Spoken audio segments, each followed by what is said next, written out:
And we're now live. And guess what? I'm in control of whether or not people can hear you guys. Say something quick.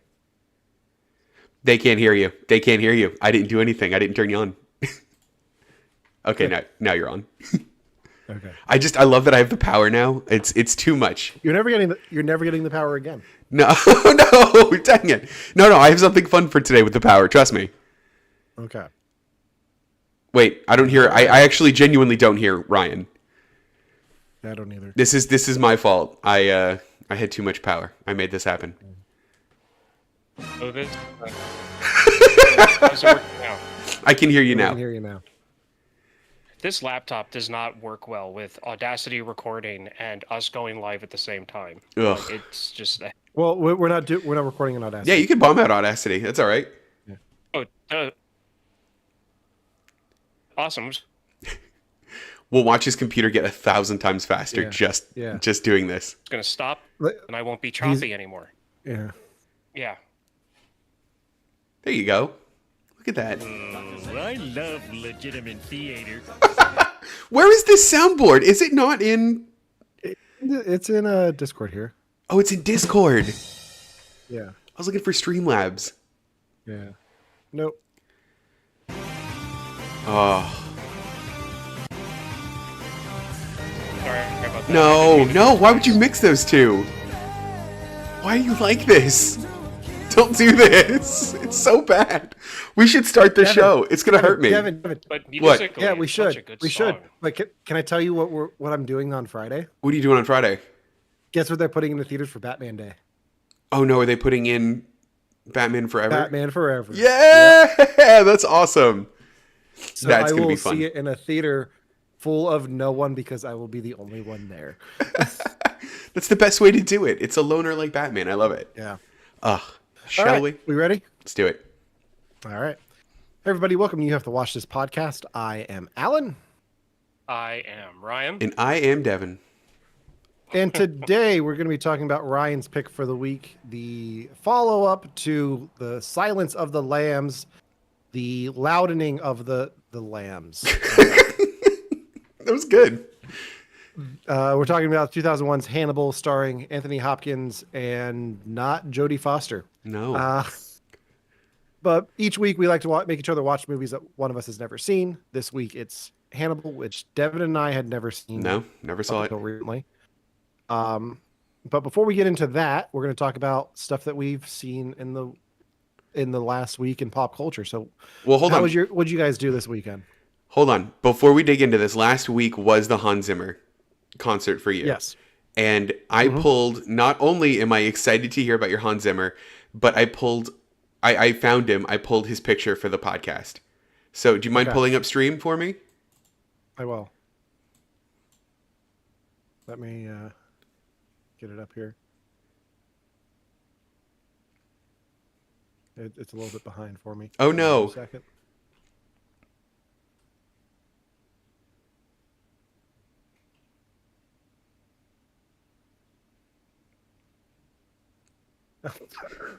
That's not on Zimmer. Oh, shoot. Sorry, my bad. Hold on. Let me try again.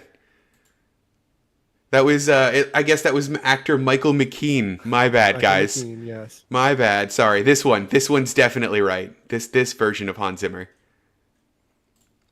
It's still. Oh no. It's okay. I'll tell you the punchlines to the joke I made. The next one. Oh, wait! I see it now. Dude, he's dead. I know. I'm sorry. You're really not gonna like the third one, then. Shandling. It was Gary Shandling. Is it third. Alan Rickman? Is it Alan Rickman? It is not. The third one, just to save everyone the delay. The third one is L. Ron Hubbard, the founder of Scientology. Not the same. Right. And there's actually Hans Zimmer. So, Alan, tell us about your experience at the Hans Zimmer concert. Well, okay. So I had to drive about a little less than 2 hours to Baltimore for the show. Got an early start. Decided to stop at IKEA, pick up a few things, do some shopping in Baltimore. Went to a record store, bought a few albums of film soundtracks, which plays into this later. As I walk out of the record store, I look at my phone and get a notification from Ticketmaster that the show was canceled. They canceled the Baltimore show a few hours beforehand, which sucked, It does suck. but it is what it is. The biggest thing is uh, the the lack of communication from the official sources for the concert, like the Hans Zimmer Live account and the venue, like didn't release statements right away. Like it took them 2 hours to release anything. Weird. The official statement was due to acute illness, they couldn't go live. Oh wow. So I found the Hans Zimmer Reddit account, like Reddit subreddit, and was following about all the people who were like, I was not the only person in the same boat. A lot of people traveled for it, didn't get an excuse. I want to read to you the official statement from the Hans Zimmer Live, because they had another concert on Monday in Boston. This is the only thing that the official account has said. Hey, folks, we're sorry for the unexpected interruption and last-minute cancellation in Baltimore. We're happy to be back on the road and are really excited about performing in Boston tonight. See you there. That's That's it? it. They're just like, hey guys, That's sorry, our bad. Yeah, not rescheduling. They're just canceling the show, giving us refunds. It's going to take about 2 weeks to process.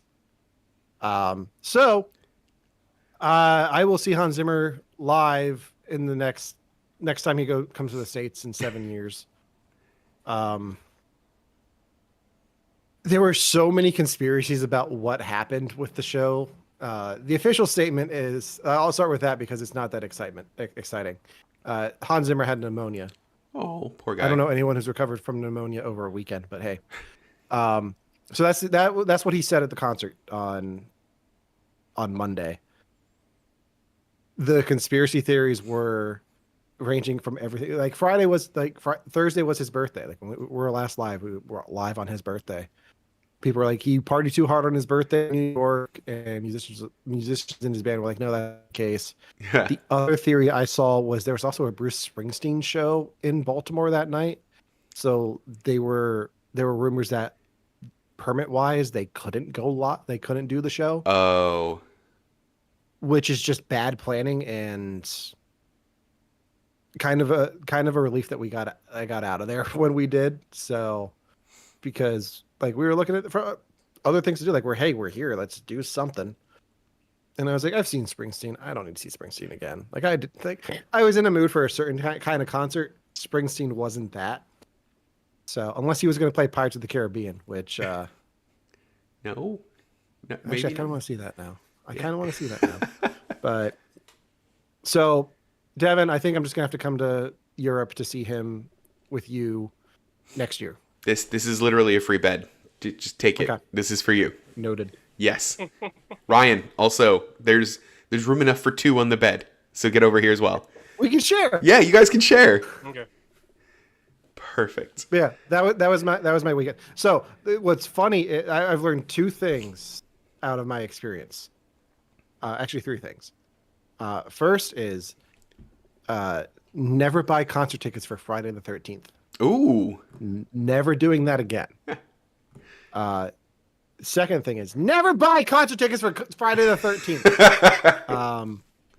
The third thing is when you're going to see a film composer live, don't buy 2 vinyls from another film composer. Because I bought 2 Michael Giacchino soundtracks on vinyl right before I got the notification that the show was canceled. He knew. So like, I love Star Trek and the Spider-Man Homecoming score, but it wasn't worth it. It's like That's this what guy. It was. Yep. That's what it was. He was there. You didn't see him. He knew that you were going to be there, and he saw you pick up those 2 and buy them. And he was like, "That's it. I'm done. I can't. If I'm going to have people buying other people's stuff before the show, I'm not doing it." I can't with this guy. I love it. So Ryan, you watch something. Again, Kristen and I took advantage of movies releasing to Amazon Prime early. So we watched Trap, the new M. Night Shyamalan movie. My wife was more excited about it than I was. On Prime over this weekend. And it's better than The Village, Old, and The Happening. Okay. I would not say that it's as good as like oh crap, what was the one with the aliens? Signs. Cornfield. Signs. Signs. It is not as good as Signs, and it's not as good as the first watch of The Sixth Sense, Yeah. but it's definitely on the better end of his like movies he's done. And as someone who is very cynical about his movies anymore, I enjoyed it. So That's as close to a recommendation as um, we're gonna get. yeah, no, from me for an M. Night Shyamalan movie, that's about as close as a thumbs up as you're gonna get. Um, So without I, getting yeah, without spoilers, is there a twist to this? there is 'Cause kind of. Okay. It's like it's not as ridiculous as like Old or The Village. Okay. But it's a definite twist. But I was very surprised to see the one actress who's in it is the one from Scott Pilgrim and Alison Pill. Disco. Oh. Yeah, she's in it. She plays a really good character. Um, and the singer, the girl at the concert, like the person whose concert they're going to go see, is M. Night Shyamalan's daughter. And Oh. I knew about that ahead of time. And I was very like, oh, come on. He's going to put his daughter in like the role of like, you know, like the Taylor Swift-esque type person. Like, Yeah. okay. But she honestly did a decent job. Good for her. You mean to tell me No, the filmmaker like- who? You mean to tell me the filmmaker who puts himself in every movie put his daughter in a movie? I was gonna Yeah, ask, so- what prominent part did M. Night Shyamalan give himself? So leading with the knowledge that that is his daughter, like who plays the singer in this. He plays her uncle. Oh, there you go. So like he plays like her, yeah, like, and he's in it for. I would say this is probably the most I've ever heard him. No, I think he had more lines and signs. I think, but it feels like this is the most speaking that he's given himself in a movie. It's not a lot. It's quick, but still. I mean, Okay. I'm not surprised. I'm excited to see it now. I was mildly interested, and you've now piqued my interest. Yeah, so I mean, it's better than the three movies I absolutely that are like those three movies I listed are on my like 10 worst movie list. So like it's better than those. So That's good. yeah, that's why I'm a cynic because there's too many movies of his that I just absolutely hate that I can't like be like, oh cool, an M. Night Shyamalan movie. Yeah, I can understand that. Yeah, I might now that this is on Prime, I might watch this. Are you gonna make us watch it, Ryan? Should I wait?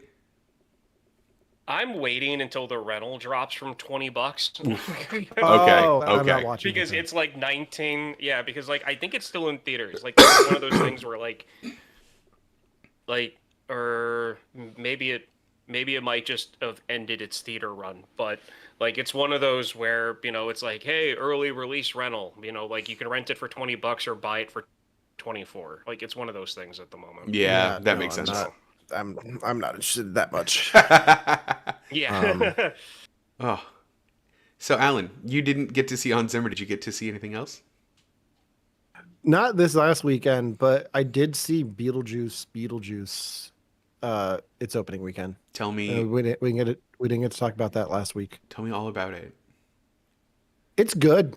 Yeah, I really enjoyed it. It's probably one of the best Tim Burton films in the last decade or two. It's very Tim Burton. It's very true to the original. It doesn't rely on Beetlejuice and Michael Keaton too much. Jenna Ortega's great. Winona Ryder's in it a lot more than I expected her to be. Catherine O'Hara's great. The song that they do for the Deo scene in this, like the possessions and singing a song, I was not expecting. Did I tell you what it was last No. week off air? No, I have no idea. No. Um, I won't tell you what it is, but I will say there is a Weird Al parody of this song. Is it Gangsta's Paradise? It's got to be Gangsta's Paradise. No. Damn it. But oh man, you need to see it before the internet spoils it for you. Okay. I will say though, like the movie does, like I did have like one big question about this movie, because one of the big takeaways from the first film is people who work in the afterlife, like that are the case workers and all of that, are people who unalive themselves, Oh, right. as they say on the internet. So I have a really big question about this movie that they don't answer, and it kind of bugs me. But I enjoyed the movie. I thought it was really good, and I think they kind of set it up for a third one. So Oh, that's We'll cool. So it wasn't Yeah. just like one of those like cheap, like, I don't know, what was it? Bill and Ted 2 was a little bit like that, where like it came out later, people were psyched about it, and then it was just kind of fine. Like, this is a little better than that. yeah, I'd say it's better than that. Okay. Like Michael Keaton and Catherine O'Hara steal the movie. Good. And then Tim Burton's just like, hey, look at my girlfriend, like the whole time. Monica Bellucci is his now girlfriend or wife, and she's in it a lot and doesn't really need to be there, but I didn't know that. yeah, Oh, I didn't know that. Wow. she plays Beetlejuice's ex. Oh, all right. Great. That's great. I recommend it. I like that Ryan liked that. Good. That's great. So I think the last thing we have is I watched a little bit of, not all of, The Perfect Couple. This is new on Netflix. It is the Nicole Kidman thing on Netflix. If you guys have seen anything about this, let me make that sign a little bigger. Wait a second. You're telling me AMC's theater's own Nicole Kidman has something out on Netflix? I only vaguely understand that reference because I've never seen the Nicole Kidman thing. Oh man, when you come over to the States Yeah. here soon, I will take you to AMC just for that. We will walk out after that. You have to. I need to understand this because I hear that it's a thing. I just don't know. I've never seen it. What was this movie called? This one, it's called The Perfect Couple. It's a limited series on Netflix. It is about a murder that takes place the night before a wedding. It's fun. It's a lot of fun. You know, I don't expect a lot from things like this. I'm never like about to watch high art. It's just going to be rich people being shitty, and one or some of them will be dead by the end of it. And you know what? It lives up to that. Nicole Kidman is great in it. Dakota Fanning's there. Liv Schreiber is great. He's basically high all the time, which is really fun to watch. Megan Faye is fun in it too. I don't really know too many of the other people, but it's a you know, if you want a nice little cute murder mystery, it's a good cute little murder mystery. I like the thing especially they do in the first episode where they don't tell you who gets murdered until like the end of the first episode. So you spend most of it going, well, who was it? It's got to be that guy, right? No, is it her? So I'm going to double down on my AMC Nicole Kidman joke. Yeah. This is not the Netflix thing I thought you were talking about. She has a movie with Zac Efron that I thought was what you were talking about. Oh, does she really? I had no idea. Yeah, I had no idea this exists. Yeah, the movie is called A Family Affair. Oh. Where like she starts like having an affair with her daughter's boyfriend, who's Zac Efron. Oh, weird. Yeah. Oh. Yeah. No, I don't know that I'd watch that, but I'd watch this. This is a good one. I recommend it, guys. Well, at the end of it, Zac Efron's on like we're all in this together. And starts dancing on the basketball court. I hate it. It's the worst. Brian doesn't get that joke. Have you not seen High School Nope. Musical, Ryan?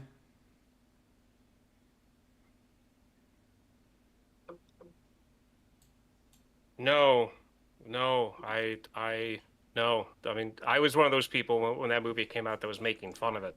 Oh, I was So, too. no, No, like- I was too. Yeah, I've seen Glee. If that, That's comes close. Yeah, it's close. I have no idea. Yeah. No, I did the same thing for High School Musical, but I also had two sisters, and it was just always on, all of them. Luck, luckily, I was raised as an only child, so You didn't get the good fortune of seeing things like Matilda, and I mean Matilda was good, but like Cats and Sound of Music ad nauseum, because I got that. well, I mean, I watched it a few times as my parents were like, "Hey, this was popular. You should watch it at least once." Okay. No, I got the experience of two of my sisters, or both of my sisters, going, "I'm Maria, it's me," and trying to act like that for the rest of the day. It's always fun. Good times. So, I think that takes us to our main topic. Ooh, that got way small. Hannibal. Ryan, would you like to go? Sure, I will. So, the movie we were doing, which has been named a few times already, is 2001's Hannibal, the sequel to Silence of the Lambs, and technically the sequel to Red Dragon, which is the first, which was the only Hannibal Lecter movie I believe Devon saw before he joined the podcast, right? Yeah. And I made the comment that like, great, Devin, you watched like Spider-Man 3 and went, "Oh, I've seen all the movies. I can move on now." I mean, it's not wrong. So now finally we are technically done with the movies anyway. So Hannibal was made in 2001, like I said. Pretty much it revisits Lecter, in the wild, because at the end of Silence of the Lambs he's poofed, and Starling 10 years after the events of the first one. I remember seeing this movie when it was like the first week it was available on HBO in like 2002 or later 2001, whenever that happened. And I remembered really liking it. I knew that, and then at that point in my life, I had already seen sequels where they would replace actors, and I wasn't online, and I wasn't friends with a lot of like critical movie people, so I never had anyone tell me that that was a negative at that point in my life. So I just went around liking this movie. It's one that I put on occasionally, not as much as Silence of the Lambs, but whenever I want to, visit Italy, I put this movie on because I don't have the money to actually visit Italy myself. So that's my experience with it. That's my history with it. Who wants to go first with their history and first time seeing it? I briefly talked about this last week because I watched this in my prep for the Hans Zimmer episode we did, because I have the score to this in my music. I bought it on CD. The score is done by Hans Zimmer, and I have it on VHS. So like I was folding laundry in my guest room, which has the VCR and CRT television. So I was like, I'm gonna watch something that I haven't seen and something that's Hans Zimmer that's not Lion King. So I put in my only option was Hannibal, and I was like, I want to watch this. I've been looking for an excuse to watch it on VHS because I bought it for that reason. So I watched the Blockbuster rental tape that I have, because that just seems to be like most of the ones that I have are the Blockbuster rentals. So I watched it with that like a week before. So it's been about a week and a half since I watched this. So I'm a little bit rusty on it, but yeah, I just watched it before Ryan even said that he was going to make us watch it. Well, that's lucky. I have never, I mean, I didn't know this movie existed. I think I've seen this poster before, and I think I did the same thing I did with Beverly Hills Cop 2, and just assumed that it was like an alternate poster for Silence of the Lambs, and that like this version of it just has Hannibal Lecter's name really big. I don't think I ever really like knew much about this, and like I think I assumed that Red Dragon is a prequel to Silence of the Lambs, and then Silence of the Lambs is the sequel to that, and then there's the Mads Mikkelsen show, and I think that's all I really knew about it. I didn't know this existed, so I had no history with it. Yeah, the end. Okay. So let's, as far as I'm concerned, the biggest elephant in the room is the fact that Jodie Foster is not in this movie. So let's just get on top of that horse and ride that for as long as we can. So it didn't even in my brain, it didn't become like even a known issue that she wasn't in this movie until I got to college and I met someone who was like, I wanted to walk out of the theater when I saw that she wasn't in it, and I was like, okay. So Oh. I just kind of held in my opinion on the movie because I didn't want to rile this person up any more than they already were. So as far as I'm concerned, and coming from the mindset of, liking this movie for almost like 6 years without having any hesitation about the actress switch, it doesn't bother me at all. In fact, even in my brain, that I've thought about it a few times, I kind of like that it's a different actress because the character has evolved outside of the film. Like there's a giant gap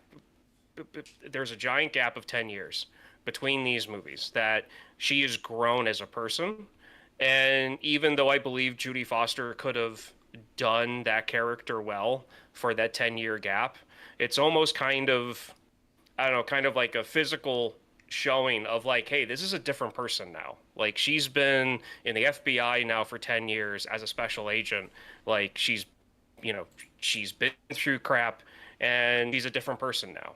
So that's how I kind of metaphorically deal with the fact that Jodie Foster is not in this movie as an adult watching this movie now. I feel like the accent's good. I feel that she plays the character well. I was disappointed to find out Jodie Foster's reaction to this movie, which I'll get to in a little bit. But how did you guys feel about that? I feel like I have a About the relatively recast? yeah. I feel like I have a relatively controversial Yeah. opinion about it, so I'll go first because I want Alan to hate me after this. I thought it was fine. It didn't bother me at all. I think I wanted to be mad about it the whole time, but you all warned me about it, so I mostly just sat there going, yeah, all right. Like I don't know. I don't have the only time I tried to watch Silence of the Lambs outside of the podcast, I got to the first bit of Silence of the Lambs, and she went, like, you heard like Jodie Foster's voiceover. She's like, I was born in the South. And I'm like, I hate this. I'm turning the movie off. So I don't have any like special love for Jodie Foster's character or portrayal. So I thought it was just fine in here. Didn't bother me. So Alan, I want you to be mad at me now. It didn't really bother me that much either. I just like to make jokes about it because like I told you guys my review of this on Letterboxd. Yeah. Hello, Clarice. You look different. I think they did fine. I think that if the movie was more of Lecter and Clarice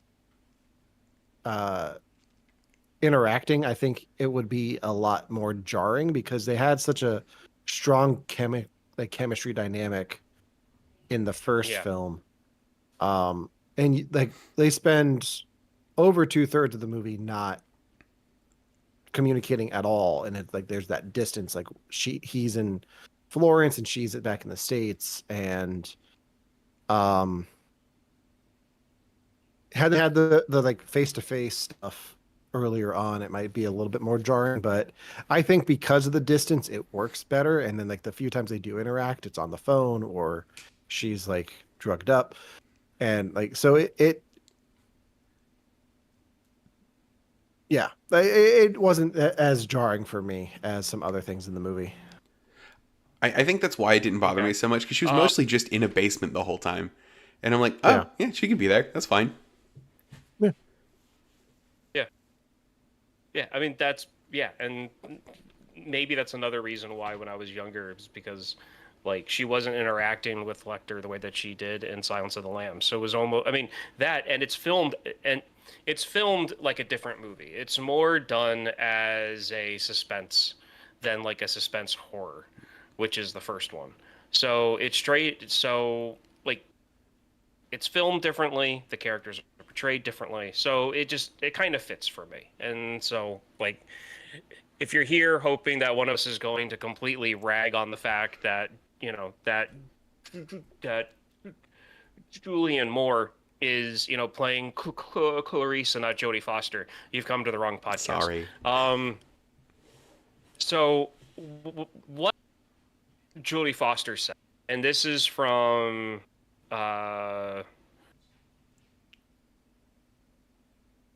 Internet Movie Database. I completely forgot what the abbreviation was there. That's why I said IMDb. it. IMDb. Thank you. I like it. It just fell out of my head. Just like that one FBI agent's brain did. I had been offered more. I had been offered more money than ever in my career to make this film. But who cares if it betrays Clarice, who has become like a person to me in the end. Oh. So yeah, that's a little disappointing on that end. I mean, There's I that. can get.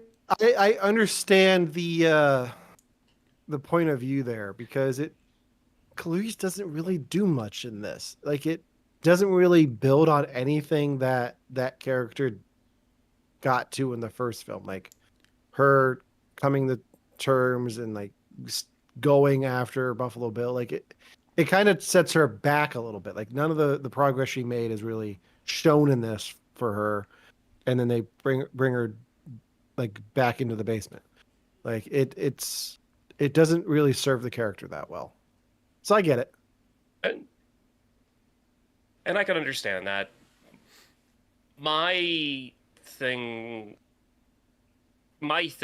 with this movie is that I like that they put her on the back foot, because the main reason why I like this movie, and this moves on to our second topic, is that this is what I wanted as a preteen and as a like young teenager when it came to Hannibal Lecter. What I wanted to see, I wanted to see a free-ranged Hannibal out in the wild doing his thing, and it was perfect for me. He's working at a library giving historical talks about European architecture and history, and just being himself, and how like deadly he can be, and him being out and doing his thing is the main reason why I like this movie.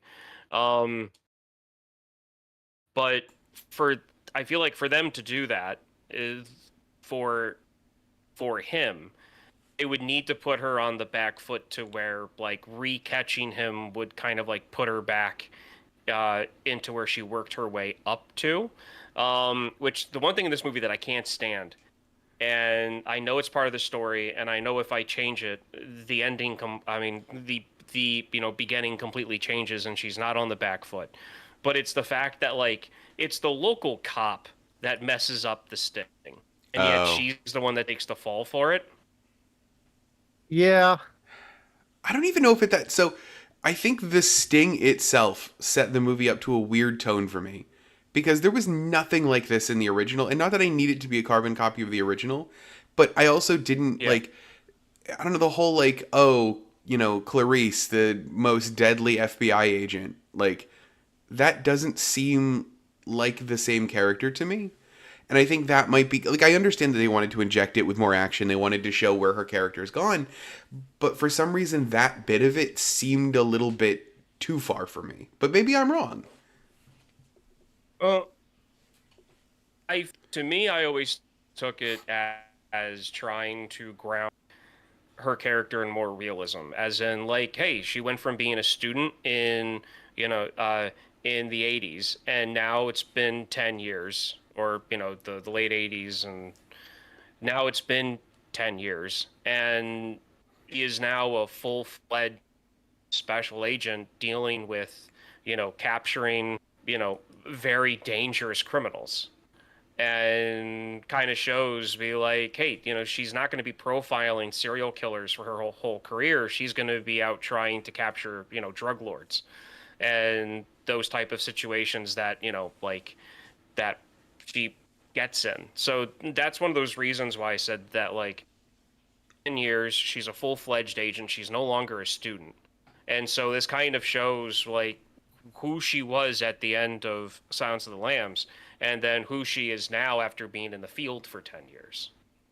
That's fair. I can understand that. So I think I just the weird part of me just wanted her to be a criminal profiler and like wanted to see her in like a tweed yeah. jacket like conducting interviews and like that's all she did.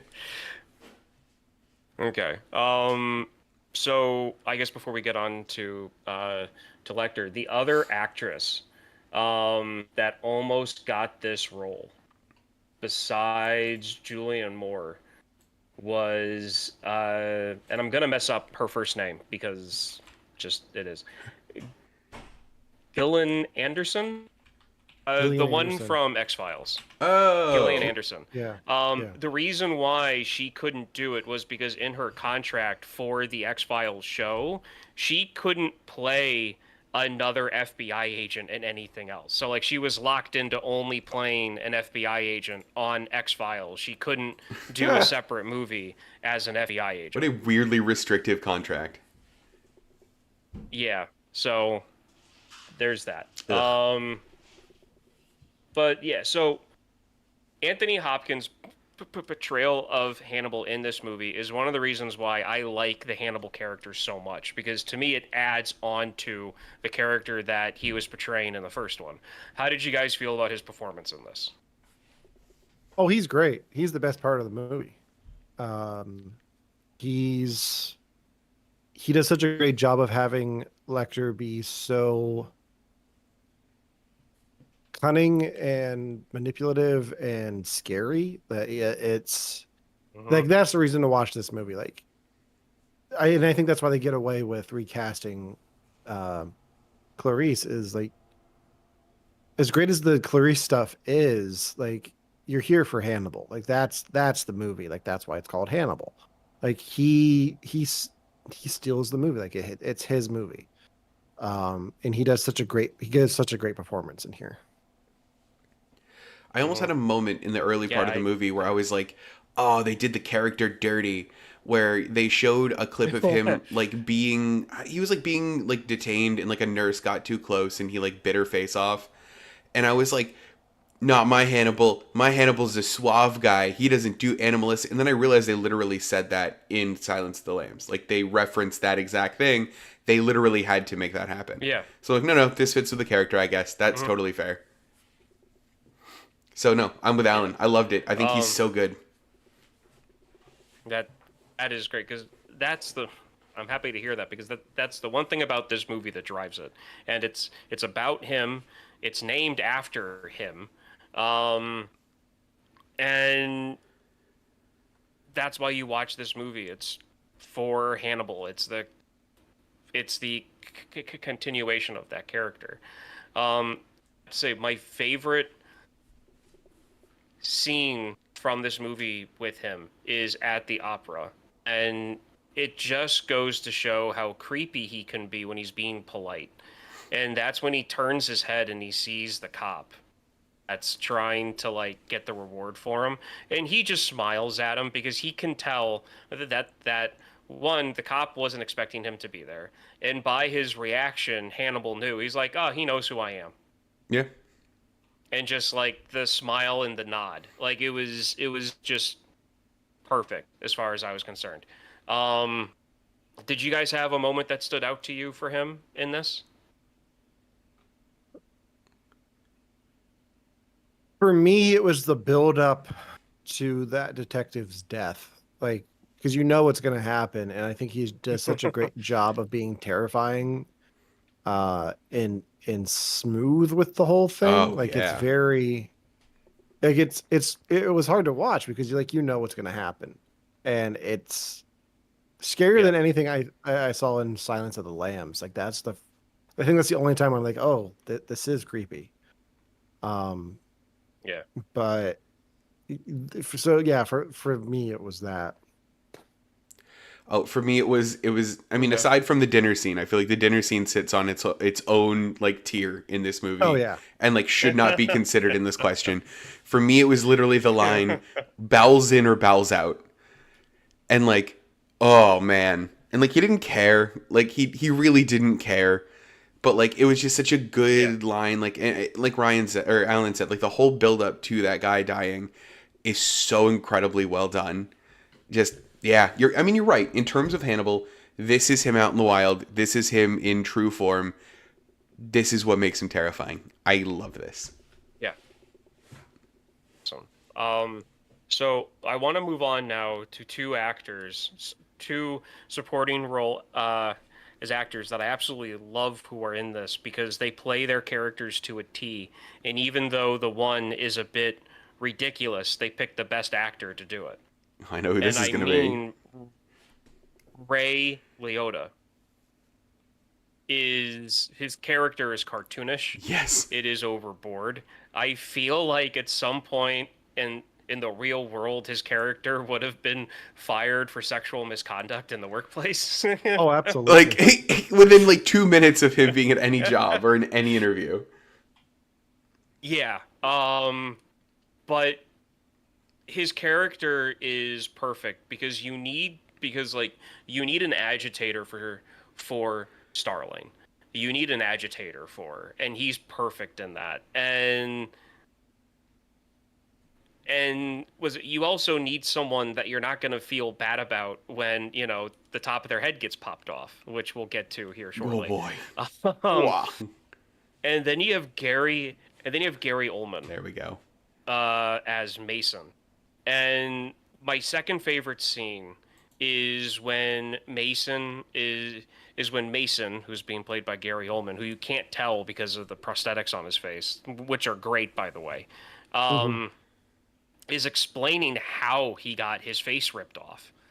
And it's a combination of Gary Oldman, like, narrating, a different actor being the character.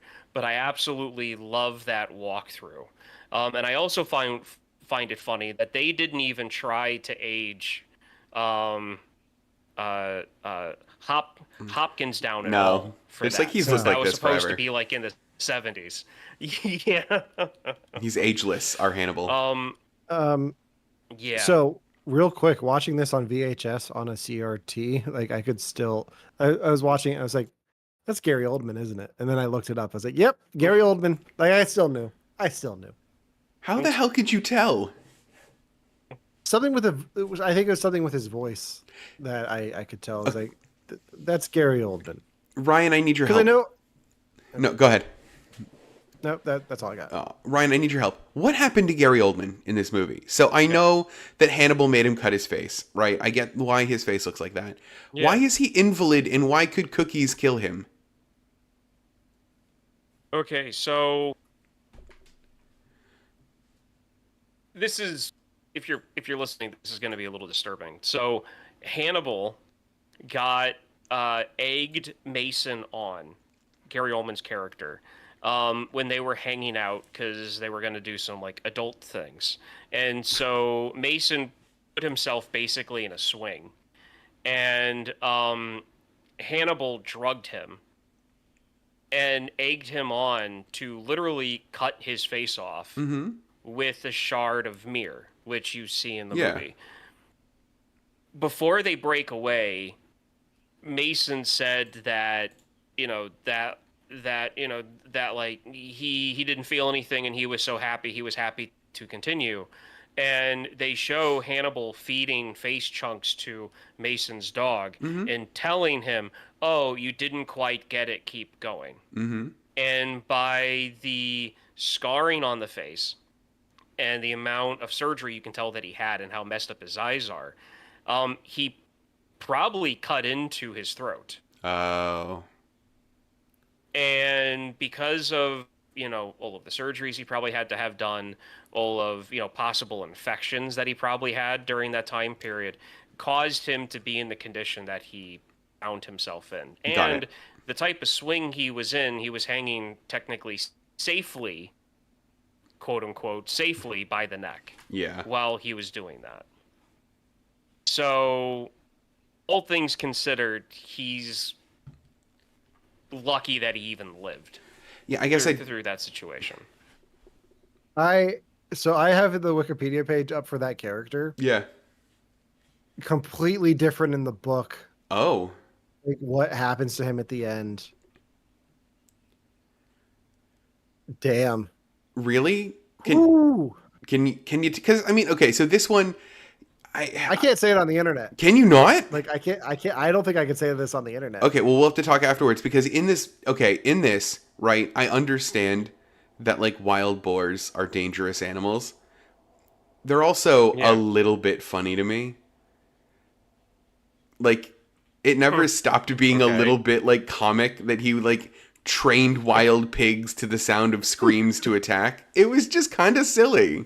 Yeah. Right? Or am I weird for I not thinking that? Like, should I be more afraid of wild boar? Okay. How many hog farmers do you know? 0. Literally 0. I know no hog farmers. Okay. If you want to on your own time, go ahead. Listeners, if you want to do this now, go, fine. Look up the average deaths that pigs cause every year, and you're going to be surprised. Did I ever tell you guys my Tell you Did I ever what? tell you guys my family's pig story? No? Is it similar to the movie? It has to do with a pig. Ryan, you go ahead and then I'll tell the story. Okay. So Devon's referencing towards the end, Sin got a bunch of henchmen, and they did exactly what Devon said, which is trained hogs to come out and like eat people because they were trained with a dummy that when they would like attack it, food would come out of the dummy. So they were trained to do that. They were like 700, 600-pound boars They were that huge. they got for the movie, for those scenes. Yeah. But pigs can be extremely dangerous. Like, there's a reason why, and in was it Wizard of Oz, when Dorothy falls into the pig pen, that everyone on the farm freaks out because pigs will kill, and they will kill fast. Wow. So, yeah. All right. So according to So what's this Wikipedia, big story? real quick, according to Wikipedia, he's paralyzed because of the noose around his neck from Lecter. Oh, Okay. that makes sense too. Yeah. So the pig story is when I was in college, I got a text message about my family finding a pig in their yard. Oh. And this was like a big fat boar. And it, like, my parents like had to tie a rope around it to like stop it from like eating the garden and eating the bushes, and it was like dragging my dad around. What? And they were like, we don't know where this thing came from. And like, I was like on the phone, like I think I was getting text messages about it, like just getting updates about like this pig in my family's backyard, and they had no idea where it came from. Like, my dad was in the road waving down the Amish going by in their horse and buggies to see if they knew where this pig came from. So weird. And they all looked at it and it's like, that's way bigger than anything that the farms around here would have. Turns out their neighbor had been fattening this boar, this hog, to slaughter it, and it got loose and just like destroyed my parents' yard. Oh man, good on that pig. That's like half the plot of Chicken Run. Yeah. Yeah. That's really funny though. Did they give the pig back to the neighbor? Yeah, and they were pissed about it because they're like, you can't be doing this. No. Like we had a chicken, but it wasn't our chicken. It was just a chicken that showed up, and we like throw crumbs out for it. But we never like tried to fatten the chicken up to have it for like Thanksgiving dinner. Right. This guy was like had a pig pen, was hiding it in the trees in the back. Weird. Because he knew he couldn't have it. Like, it's a zoning violation to have livestock like that in a residential area God. in Walnut Bottom. So yeah, like he got in trouble for it, and then he did it again. What Like, did he at least give your like family like hush meat? Like so they No. wouldn't tell. No. Oh. that would have been enough to buy us off. It But would have no, been he didn't enough. do any of that. Or at least a Saw-inspired mask from the head afterwards. Yeah. But yeah. Wow, that's incredible. So, you know what? I've decided. I'm just going to tell you how it ends for him. Yeah, tell me.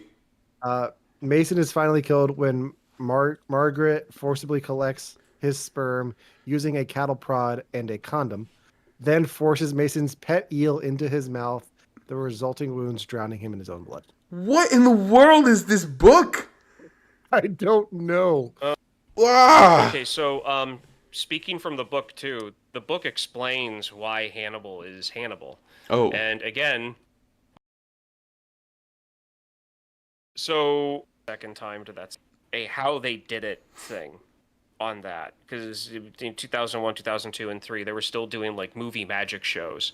And I remember finding it fascinating how they had like how they had Ray Liotta wearing like a cap over the top of his head so they could like CGI in the brain part.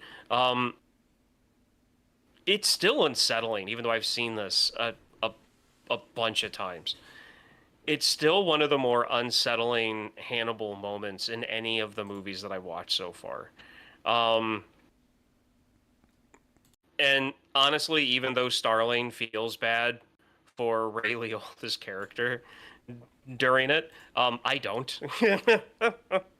But how did you guys feel about that scene? Like, what were the parts of it that stood out to you? That type of stuff. Do I make the joke? Can I make the joke? Yes. The most efficient use of farm to table I've ever seen. Fair. I thought it was very well done on everyone's part. Like Ray Liotta seems very out of it. Julianne Moore does a great job with the state her character's in too, and then like Anthony Hopkins just owns that scene.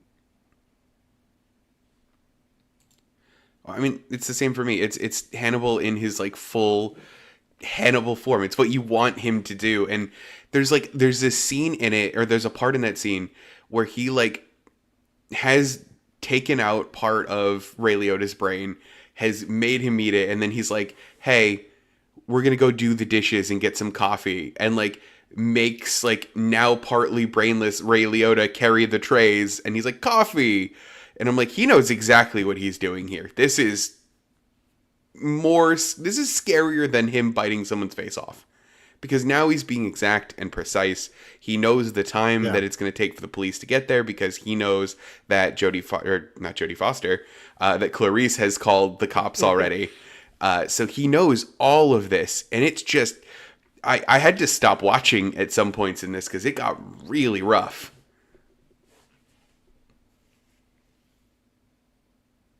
Yeah, and that's one of the things that I like about that is a few times they do callbacks to the flutist or the clarinetist. I forget what instrument that he played in the orchestra or band that he was in, but like he picked the worst performer and cooked him and fed him to the board of directors or to like whatever organization ran that orchestra. Like they allude to that a lot and I think they bring it up even in Silence of the Lambs. And it's one of those things where it's like, I want to see that Hannibal. Like I want to see, it's like, I always wanted to see that Hannibal that would carry out that plan. And you got that in that scene. Like how precise he is, how like, because like even though like he's cutting the brain out of the guy and making him eat his own brain, but yet he's still following like like all of the high end table rules. Yeah. and being polite and classy about it. And then we get to the end of the movie with the kid on the plane. Oh. And that part is got to be the second most terrifying part of the movie. Devin, I want you to go first because of your reaction. I could have done without this part. I didn't need this. I didn't need him feeding brains to a kid on an airplane.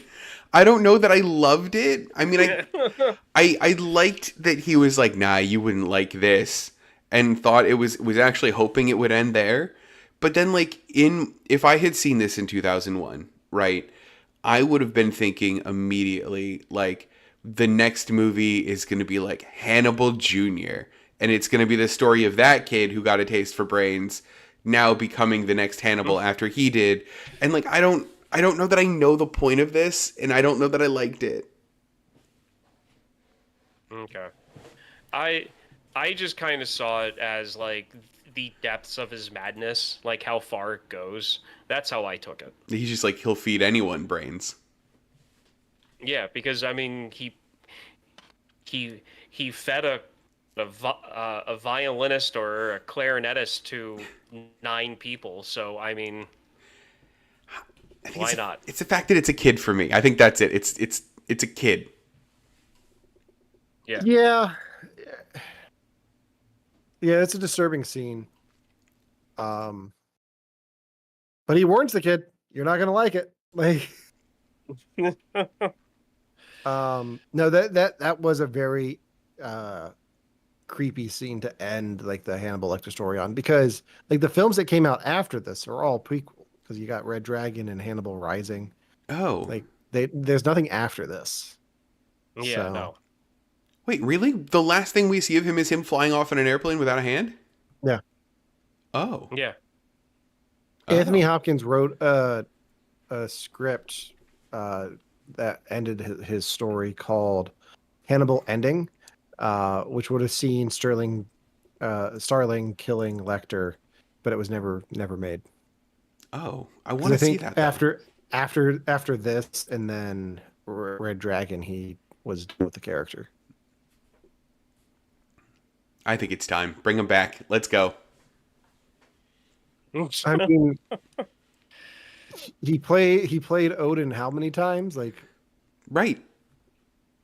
In a So- world where we just got Beetlejuice, let's go, guys. So, I think what they need to do is they need to bring the cheesy in space sequels. Yes. Hellraiser got a in space movie. The Leprechaun got an in space movie, and I think we need Hannibal in space. But not just Hannibal in space. Hannibal in space 3D. Yes. I wanted to bring back all of the cheesy 80s, very, very early 90s bad sequel plays to it. Cliches to it. No, That's what I want. I was talking about this to Romana. I want the new one to, if it's going to be set in space, I also want them to bring Clarice back, but she has to also be part Hannibal Lecter now. That's the only way they could have done it to bring her back right, is with part Hannibal DNA. Oh, I know what the next movie I'm picking for us to watch now. The third Alien movie? We already watched. We the did. Alien We movie. did. That's the only thing I was referencing. Because she came back with part alien DNA. And I kept calling it Thralian. And I would call this one Thrannibal. That didn't happen in Alien 3. Oh, was it? Was Anyway. it 4? yeah, it's 4. You're damn gonna it. have, yeah, it's 4. Alien timeline's all messed up in my head. Yeah, it's The fine. alien So timeline's I all am- messed up. That's not just your head. That's just That's fair. like, where do the Predators fit in? Where's Blade Runner in there? Like, Oh, right. Blade Runner, too. Right. That's so cool. but also Ridley Scott. Like, it all fits. Yeah? Yeah. That could be cool. So that means Ridley Scott universe. So everything's together. That means that this is taking place. So that means that Barney's great grandfather was complaining about the bonus on the first Alien movie. Yes. So that's the connection there. I'm on board. I'm on board. Or no, Are we- no. are- Great are we- grandson, not great grandfather. Are we assuming that all Ridley Scott movies take place in the same universe? I want it. That's what I'm going to go for I want it. at this Okay. point. So, Yes, so let's goes all dive the way into that for a second. goes all the way back to Gladiator. Which was in this movie. Yeah, It was in this. There was a poster for Gladiator in Florence. yeah, because Yeah. it's a Ridley Scott movie. Yeah. Like Ridley Scott, like from 2000 to 2001, these are the films that he had: Gladiator, Hannibal, Black Hawk Down. Wow. Like that's an interesting run. Yeah, it really Um, is. Speaking of interesting runs, Julianne Moore, her next movie after this was Evolution. Oh no. Literally Oh, came out the same no. year. I believe she Kaka plays- Kaka and Tuki Tuki aren't helping. Oh, poor girl. Wouldn't you Man, I love love to that hear movie. Anthony Hopkins give that line as Hannibal? Yes. Kaka and Tuki Tuki. I Why not? don't have a Hopkins impression. Best I can do is Sean Connery again. It's close, right? It's kind of Yeah. close. I believe Kaka Kaka and Tuki Tuki aren't working. That sounds like something that would have Yeah. been in an early Bond film. That sounds like. But yeah, I just found that funny that like Julia Moore goes from like being in the sequel to one of the top horror movies of like its era to being an evolution. I love it. Same year. Which is funny because like they tried to get the other person from X-Files for this, and she's with the other person Yeah. from X-Files in that. Oh, right. Yeah. It's all connected, man. Anything else on Hannibal before we wrap this up? We're at our time. I'm good, guys. Unless you have something. Nope. I will say I do have one last thing that I read here in the trivia about the ending of the book of this. It's a little bit different Okay. when it comes to Clarice Starling and Hannibal Lecter. In the novel's ending, Clarice Starling joins Hannibal Lecter in dining on Paul's brain. Oh. And it gets better, and accepts his desire for them to become lovers. No. So he gets his happy ending. Oh, no. Oh, weird. I hate it. Can you see why Jodie Foster didn't want to be in this? Yes. Because 100%. the version of the script she read probably had that. That's awful. Ugh. So here's my film version of that ending. They sail off into the sunset on that boat that has no one driving it Yeah. to Bruce Springsteen, Hungry Heart. Yep. That's what I want. Yeah. Oh, gross. Yeah. That's all I've got. That's all I got. Yeah. So who's next? Devin, you're next. Devin, next week. What is your pick for next week, Devin? Next week we are watching X, a 2022 horror movie starring Mia Goth. Just the first one? Just the first one. Just the first one. Eventually, I want to watch the other ones, but I've only ever seen the first one. Okay. Have, All right. Have you guys seen this movie? I have not. No? Ryan, have you? I don't think I've ever heard of it until now. Okay. That's good. This is very good. Especially you, Ryan. I'm curious what you think of this, being Mr. Horror Movie. Yeah. So we'll do that next week. In the meantime, you can subscribe to our YouTube channel. You can watch our shows live every week. You can also like us on Facebook, follow us on Instagram, and subscribe to our podcast wherever you get your podcasts.